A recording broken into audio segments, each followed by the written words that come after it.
Hey, welcome back to another episode of ShredMentor Live. I'm your host, Jason Aaron Wood, and just looking to see where my camera is actually showing here. It looks like I'm on the screen. Good. I am a little rushed like last week, but not as much, so when I pull up the browser, you shouldn't see Breaking Bad like last time.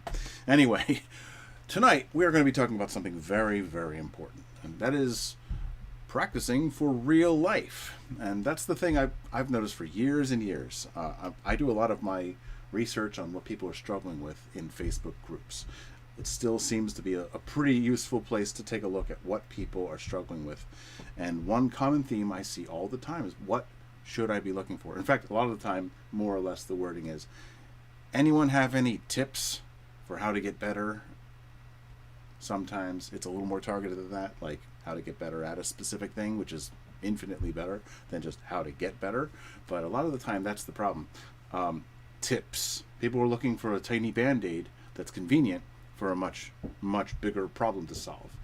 So that's one of the first things is don't look for whatever the most convenient thing that you'd like the problem to be. So we all want our problem to be small and easily solved in a single fell swoop, like that, and that would be great. And there are cool things that you can do that will solve a lot of problems all in the same activity. And in a more general way, we're going to cover a lot of them tonight. This is not a complete list, but we're going to be going into some things that I want to make sure that they're on your radar at least. So one thing I really recommend, two things I really recommend. Bookmark this video. If you're watching it on the ShredMentorOnline.com website, ShredMentorOnline.com/live, then I highly recommend that you, click through to the YouTube video and save the URL. But also, I highly recommend, I guess two things. One, make sure you have an actual notebook dedicated to your practice. This is something I've been saying to people for at least a decade now. It really helps to have just one dedicated notebook for your practice. Now, assuming that you don't already have one, though, because I'm just saying it right now and I'm about to tell you a bunch of important stuff, grab something you can write on and something you can write with, and I want you to write these down as we go through them. That way they're actually on your radar, because you're going to forget things. You've got a life, you've got probably a job or school or both. You've got things going on, maybe things with the kids. There are going to be a lot of things that cause you to forget what I'm going to tell you, and I don't want it to be lost because of that. I want this to be something you can refer back to. So make sure that you write this stuff down as we go through these. Let me know in the chat that you can hear me. Hey, Mike, good to see you, man. Okay, so let's see. Yeah, my meter is going up and down when I talk, so it looks like you can hear me.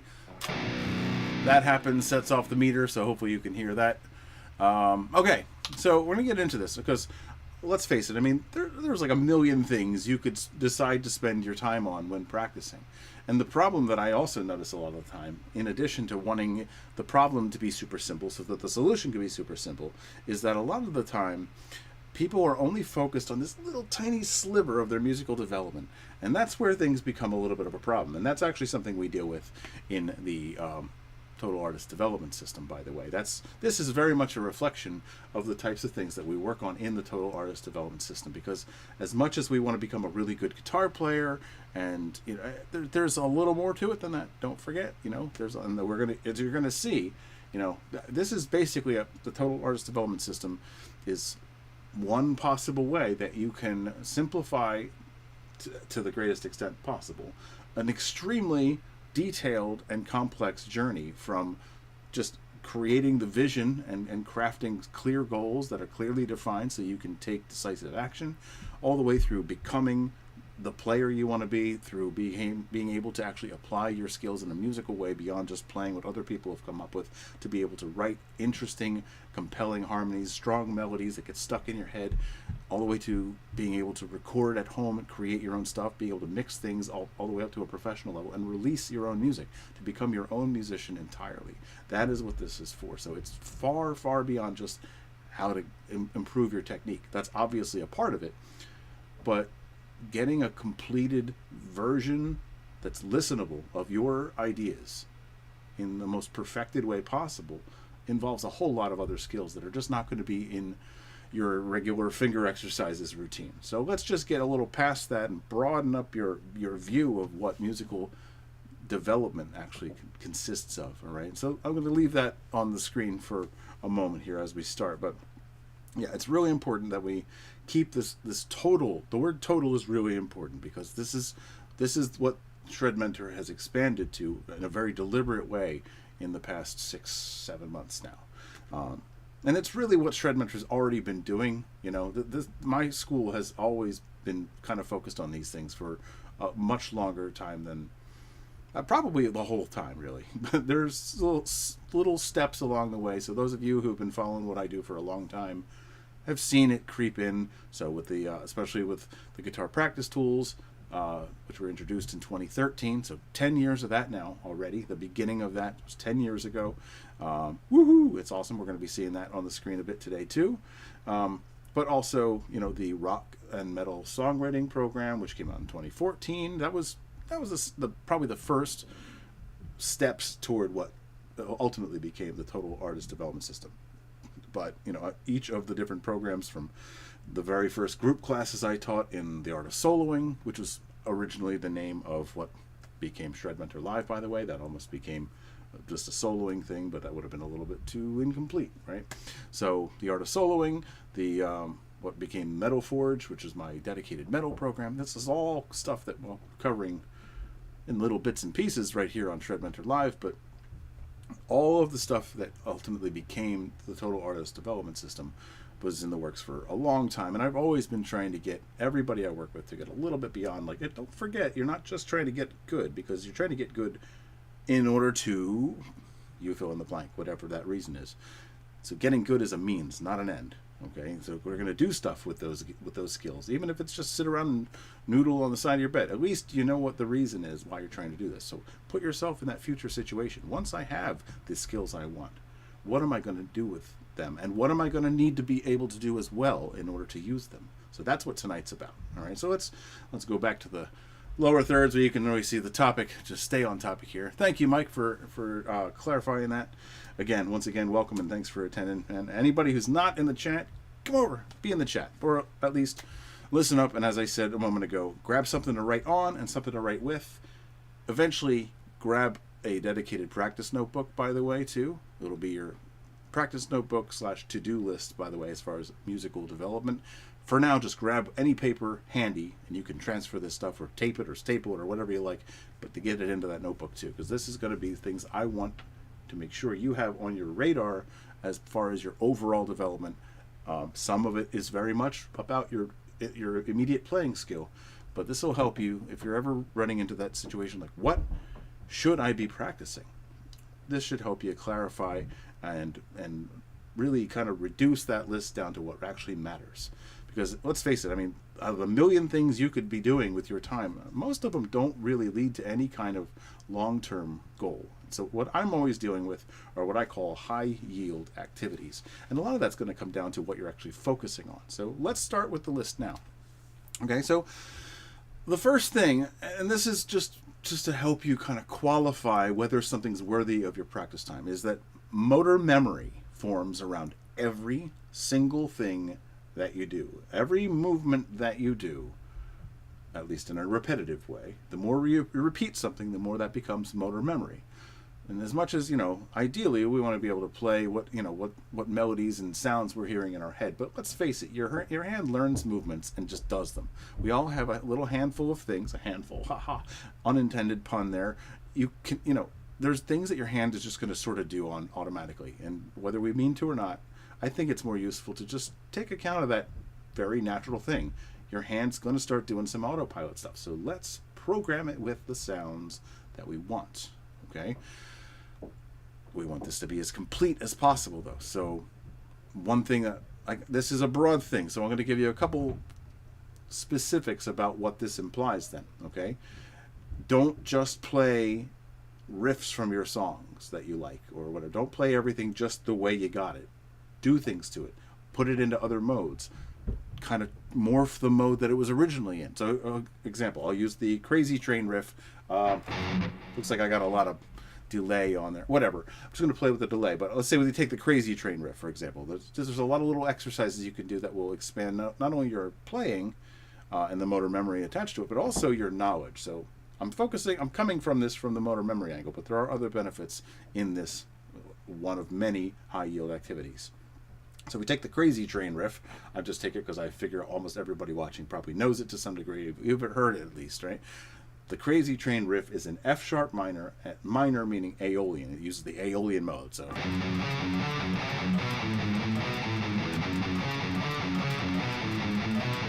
right?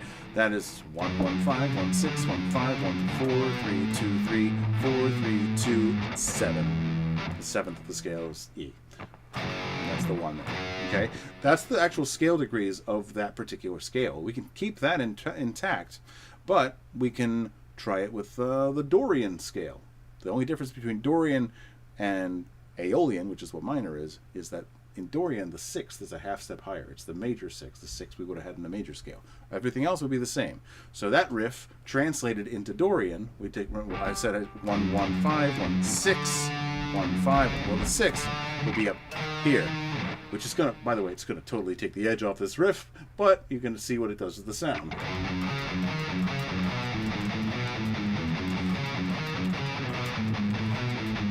Right? Not nearly as sinister. It's pretty dorky, in my opinion. But anyway, that's not to say Dorian is dorky. It's just that's not how you use Dorian. So the sixth is not adding that edge the same way that it does in Aeolian. Okay? Let's do it in Phrygian. Okay? The difference between Phrygian and Aeolian, the original minor Aeolian, is that the second note is only a half step. So an F sharp minor, the second is a whole step higher. In every minor scale, in the Aeolian scale, the second is a whole step higher, a major second.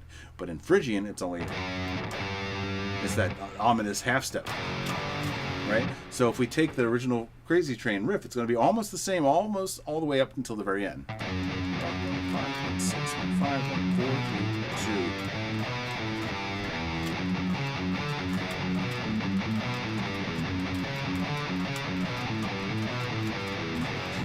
We can even do it with the major scale. So just translating the original riff into different modes of the existing scale, all starting from the same root note, though. All right, so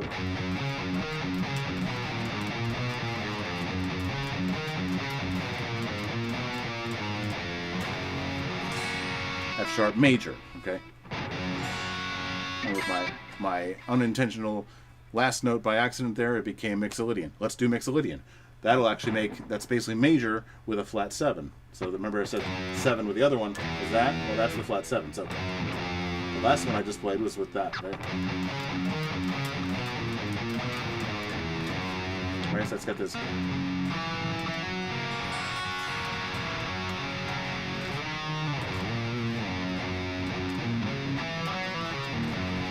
It's got that sort of dominant 7th kind of sound. A little bit of a different kind of sound. Just that one note changes a lot. So that's what we're doing here. Is like I'm building motor memory around each of these movements. I'm also training my eyes, the internal scale knowledge, and my ears to go all at the same time.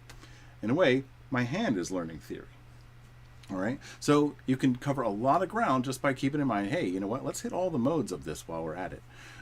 Modes are going to come back a little bit in everything here, but this is just one way to make sure that your hand is learning all of the modes. That's just one way, though, okay? So getting all of the motor memory out of an idea, so there's going to be some overlap here as we go into this, but yeah, everything that you spend your time doing, you're going to, enough times with repetition, you're going to get stronger and stronger motor memory. So make it count. Use different versions of things. And another way, of course, would be to take sequences. And I'm going to do this a little out of order from my my list. In fact, I'm going to just take real quick. Let me just add things in the order I'm actually saying it, so I don't cover the same territory more than once here. Okay, so yeah, using every mode of the scale. So we're going to take sequences here real quick. Yeah, let me hit that one too so that we can. There we go. So scale fragments, okay? And this kind of segues, and some of these are not, this is already 2 points here. Motor memory forms around everything you do and every mode of every scale you use. Make sure that you do things in every mode, not just the original, version of the riff. So if you take like the Iron Maiden, Wasted Years riff, the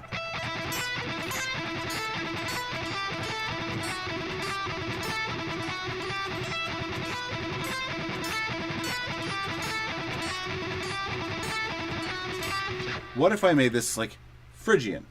Well, it's not going to be too different. In fact, one thing is not going to change anything because there's no seventh in this riff. So first of all, I got to take full account of what scale degrees I actually have. All right, the whole thing happens. It's going to be an E with every way I do it, right? So if I tried to make this, yeah, Phrygian, that's the second, right? So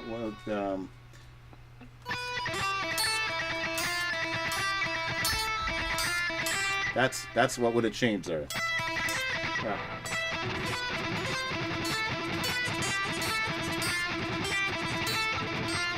Right, very different sounding riff. It's a little weird, but you know, especially if you know the original song, it's like, ooh, what the hell? Sounds like a wrong note, but I hit it on purpose, and it comes up twice. I'm replacing the second with the flat second. Okay, Dorian.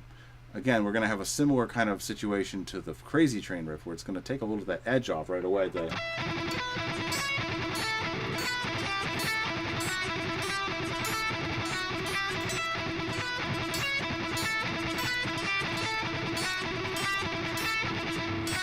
Right? So that's a really weird note now. Again, if you already know the riff, it's going to, that's just, sounds like a bad note. It could be made to work. You know, it's just a different sound. You know, I like the original better. I'm sure I agree with Iron Maiden's choice to go with that one, if they even considered the Dorian one. But let's try major. Just straight up convert it from E minor to E major. The big difference here is the third, the sixth, and the seventh.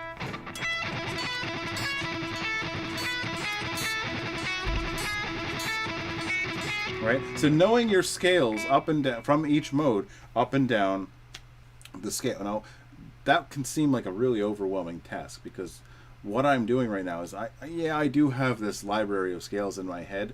So it might seem like, yeah, Jason, you know this already. Obviously, it's easy for you, but I'm a human being who started from nothing with this too. I want to tell you that you can do it, but the way I'm doing it, it makes it a lot more manageable. And that I sort of basically just learn 2 scales at a time. Every scale that I know piggybacks on another scale that I know. Piggybacks on the knowledge of another scale that I already know. Okay? So as I went from Aeolian to Dorian, or Aeolian to Phrygian, I'm always like, what am I changing in this to get to that? So that I'm really just leaning on the other knowledge I have, and I'm not really worried too much. I don't have an entire new scale in my head. I just have different things that I can associate. Okay, from where I just was, I only have a minimum number of things that I actually have to change. Right? So that's one of the many ShredMentor strategies, by the way. So if I tuck that away and put that there, that's the book. Sorry, it's still not out yet. In other news, another book of mine that's really not ShredMentor related, but it is another book that I've had out for some time now, called Fictionary. My comedy book is actually on Amazon now. Anyway, we'll talk about that a little later. But anyway, this one's coming pretty soon. So much of it's done. I'm just really spread thin, and I tend to work on things that really move me right now. So things just get put on a shelf for a while. Anyway, whatever. Let's put the chat back on there. But anyway, yeah, the ShredMentor strategies. That's one of them. Is the practicing 2 scales strategy. I can't remember. Scale comparison strategy. That's what it was called. Sorry, sometimes I forget the names I've given these because they're just names of ideas. So they could have been named anything, but I try really hard to get right to the heart of what's actually going on and create a fairly memorable name for them. There's over 45 of them. There's a lot of strategies to keep track of, which is part of why I'm writing the book, because it's just really friggin' hard to remember them all, and I had to write them down at some point. The first time I actually ever made an effort to write them all down was in the very beginning of the pandemic. So early 2020 was the first time, after years of using a whole bunch of them, that I thought maybe I should actually write as many of these down in one place as possible. So yeah, did it finally. And now I decided to flesh them all out and write out, 1 to several paragraphs about each one, describing what they do, when to use them, what they accomplish, and why you'd want to use it. So, and what the benefits are.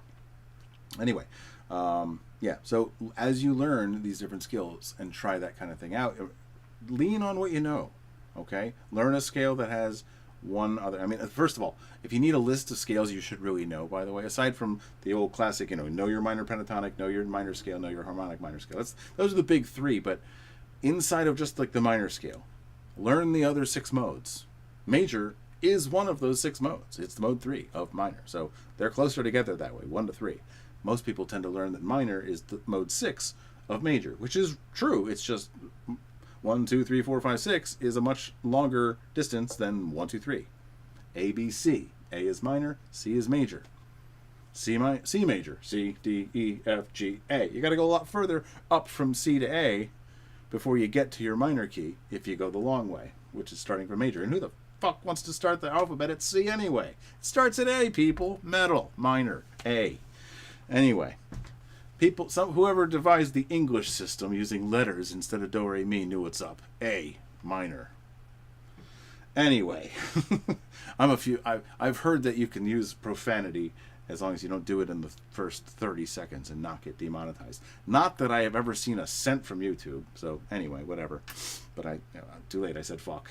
Anyway, okay. So moving on down the list here. Okay. So the thing is, like, yeah, even if you're learning a riff, all that is just a really long ass way to say, if you're learning like riffs from songs, that's fine. Try not to limit what you're doing to that. Please do it for fun, but don't make that your practice. And if you are, at least do stuff like what I just showed you, like convert it to other scales. And again, your best list is the 7 modes that are just in that scale. So if you know the minor scale, great. Learn Locrian now. Or, in fact, you don't even have to do it in order. You might want to memorize, or at least write it down and then slowly memorize like I did. But Aeolian, Locrian, Ionian, Dorian, Phrygian, Lydian, Mixolydian. It's all Greek to me. That pun was intended. But anyway, really, knowing the names of the modes is less important than knowing what notes make up that scale. Because Locrian is a mode of that scale, but it's also its own scale. Playing from B to B with nothing but natural notes forms a specific interval pattern. So knowing how to get that sound, knowing what kind of chord goes with it and stuff, these are things that you get from just doing a lot of repetitive stuff. So that leads me to one of the things I think you'll get the most meaningful benefit from, and I talk about it all the time.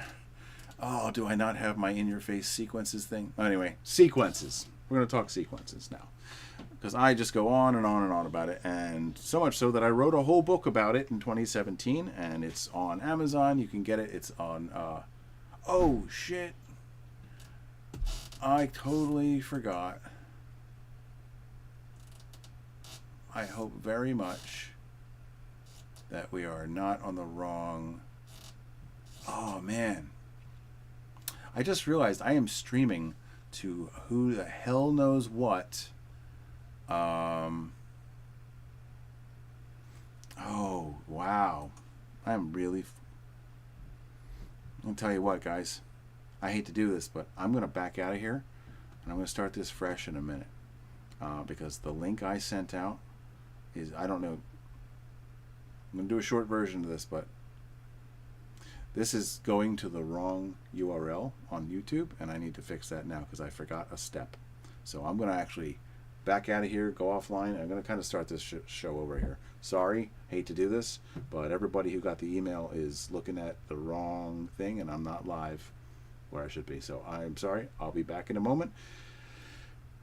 Hit the ShredMentorOnline.com/live page to watch this as it comes live in a minute. Sorry about that, folks. Be right back.